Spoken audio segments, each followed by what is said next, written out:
Welcome back, everybody. We're just about to start game number 2. Suzanne is dealing out those cards right now for game number 2. And this is a must-win situation for Jason. Jason's got to do it here, just to push this thing into the tiebreaker. And let's get started right now. Audience poll question again. We're having a great time with these ladies. 10 teachers from Norco Junior High School. Janice, this question's for you. Before the show, we asked these 10 teachers, as far as you know, do your students have a nickname for you? Whoa. How many of these 10 teachers said their students do call them by a nickname? Well, I know that we do call my teacher right now a nickname. You do?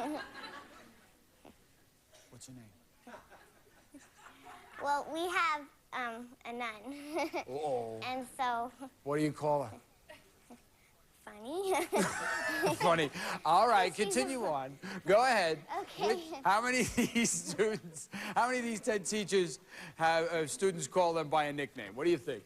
I'm pretty sure that that's going to be a pretty high number because I know a lot of kids that always have nicknames for their teachers. So I'm going to say about 8. 8. Okay. What do you think, Jason? Ooh.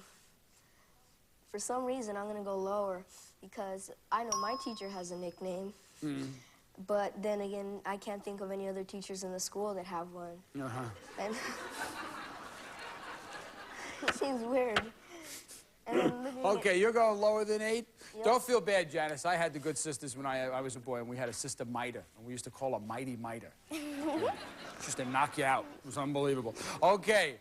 8 says Janice. Jason says lower. The actual number of these teachers whose students call them by a nickname is 4. It is lower. It is lower. Okay. Who are the 4 ladies who are recipients of this honor? Let me see a hand there. All right, let me ask Sue, what do they call you? Well, my last name is Hatfield, so the kids call me Batfield, or some call me Ma Hatfield, Are you- or Hatsy. Do you Hatfield? But is that like Hatfields and McCoys, the feud? Yes. Oh, you're one of those. Yes. Oh, so if you get mad, you'll shoot them. I take a shot at it. Okay. All right. Thank you very much, ladies. Have a seat. Hatfields and McCoys. I wonder how many people remember that. Yeah. Anyway, who got this? Jason got it. Let's take a look at this card. Jason, tell me what you want to do. Ooh, 3. higher. Good card for Jason. He has got it. It's only 1 card to beat you, Jason, and you found it. Goodness gracious. Janice, you get a free shot from this, and it is a queen.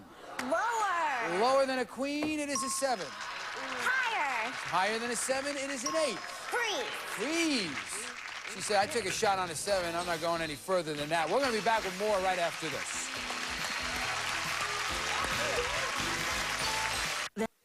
Here we go, right in the middle of game number 2 right now. Jason, here's your question, sir.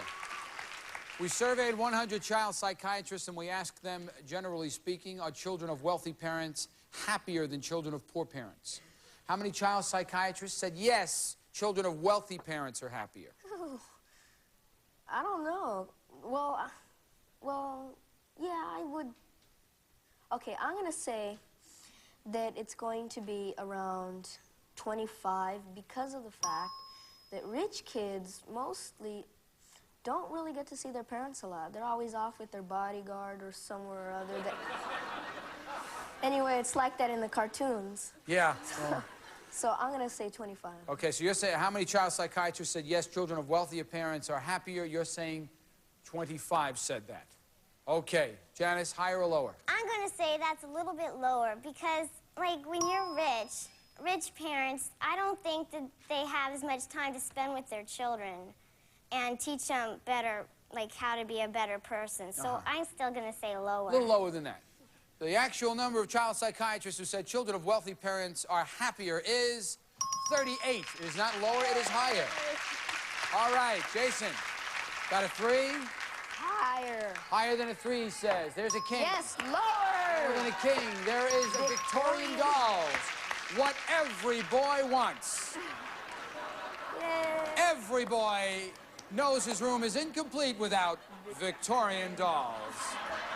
Yes. I can remember when I was... I can't wait to put the petticoats on. Here's a king. Jace, what do you think? Lower. Lower. There's a 3. Higher. And then a 3. It is a queen. Lower. He's going to tie it up. Yes.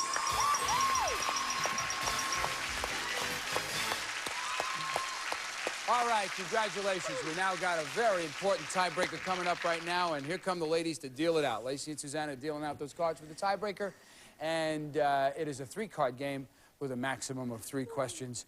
And look at the pressure on poor Jason's face. I don't know if he can handle it, but he's got to do it if he wants to go to the money cards. And don't forget, Jason, if you win the match, you get those Victorian dolls. So there's a lot at stake here.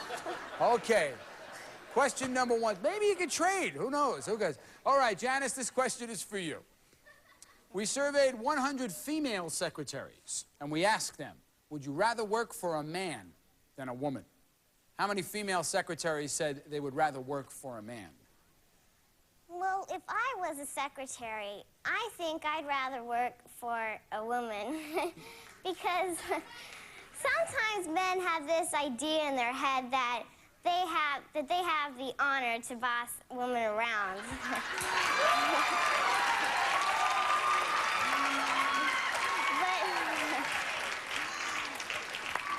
The times have changed now, and women are getting equal rights to men. And so I'm going to say about 35. Why do I get the feeling I just got a lecture there? Oh, no. 35. Jason, what do you think? Higher or lower, sir? Well, I'm not a woman, and she is. And since those are her feelings, 35 is a low number.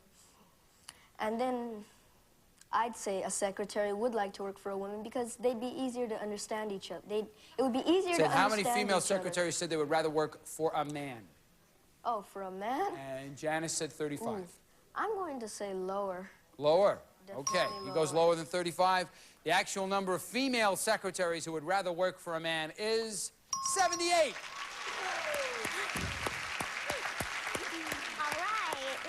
Obviously, there are a few ladies out there with their heads screwed on right. Let's continue on right now. Here we go. Janice, let's take a... Don't you dare come up with that rope, young lady. Okay, Janice, let's take a look at this card. Tell me what you want to do. Ooh. Lower than an ace. It is a king. Handwriting's on the wall. It's the match and $500. No! Oh!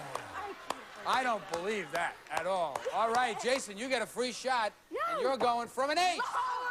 Lower than an ace, a king. Lower than a king, game, match, Victorian, yes! Boy, I thought you had it. Boy, I tell you something, Jason, I thought the ship sailed for you. I thought you were going to lose, but that's just how the game is played. Janice, you are just a terrific young lady. Good luck to you, young lady.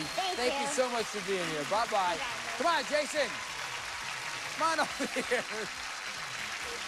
Boy, he's so happy right now. Bob Hilton, why don't you tell him about that special prize? All right, it's Bradley's limited edition brother and sister duo. Reflect the Victorian era. This charming pair of collectibles exhibit attention to fine detail from Bradley Dolls. Congratulations! Congratulations, Jason!